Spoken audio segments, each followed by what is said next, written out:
Сауырбек Халахоев подробно нам расскажет об итогах работы Минприроды Ингушетии за первое полугодие. Он сейчас в нашей студии. Сауырбек Саламбекович, ассаламу алейкум, приветствую вас в нашей студии. Ну и первый вопрос, конечно же, в продолжении вашей беседы с главой республики, как было уже отмечено, вы говорили, в частности, про строительство мусороперерабатывающего комплекса в Малгобекском районе. Что нам это даст? Во-первых, мы решим проблему мусорной проблемы, которая у нас присутствует на данный момент.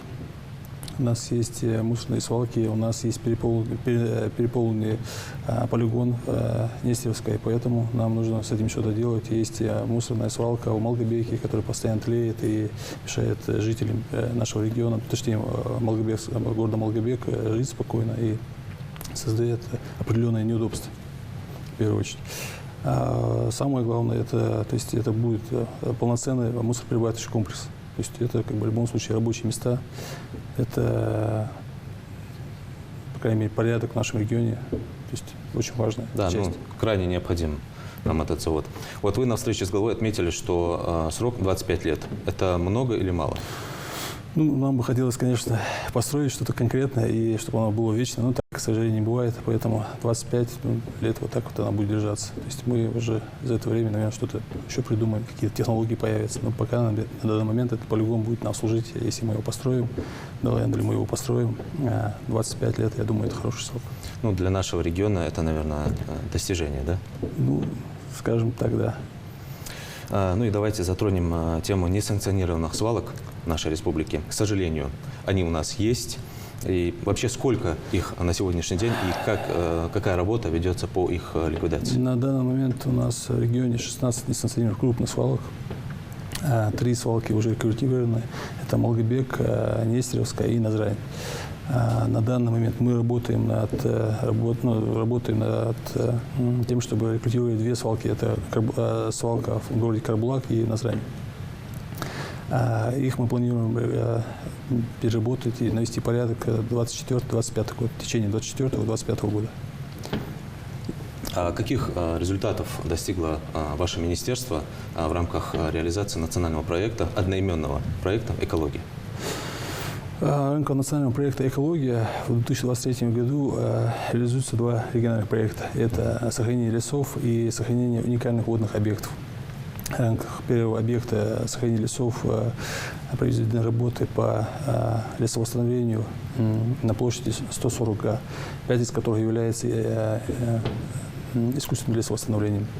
В рамках проекта сохранения уникальных объектов, то есть водных объектов, проводится мероприятие по оздоровлению гидрологической реки Сунжа, что позволит предотвратить дальнейшую деградацию водного объекта и улучшить экологическую обстановку для жителей города Магас. Вот, как известно, под эгидой Минприроды нашей республики проводится множество акций. Среди них «Сад памяти», «Вода России», «Зеленая весна». Помимо вот этих традиционных акций, в которых участвуют сотни волонтеров, которые приезжают даже из других субъектов нашей страны, во втором полугодии какие-то еще новые акции, новые мероприятия какие-то планируются?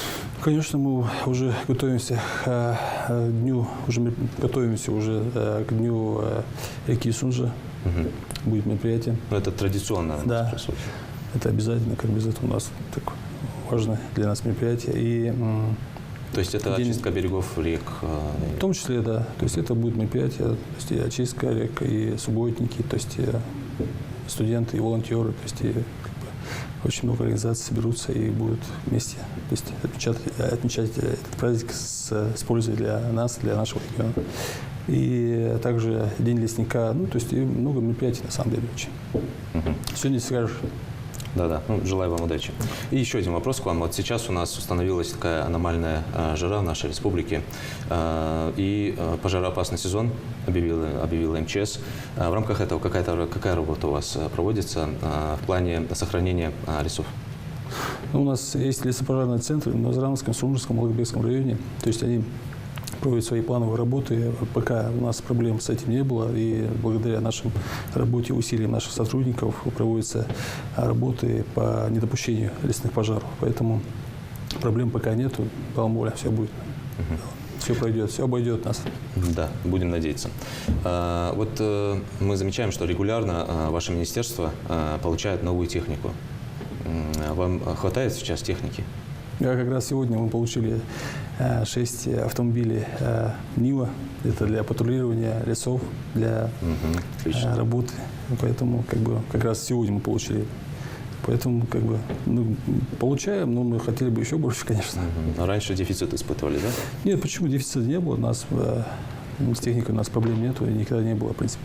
Но все равно обновки не нужны, поэтому новая техника, она не мешает. Почему? Потому что в лесах техника портится, там большие нагрузки, и техника портится. А в чем конкретно необходимость? В какой технике сейчас? Для патрулирования в основном. Для патрулирования лесов, да. Ну что ж, на этом все. Башкал, желаю вам удачи на вашей работе. Интересно.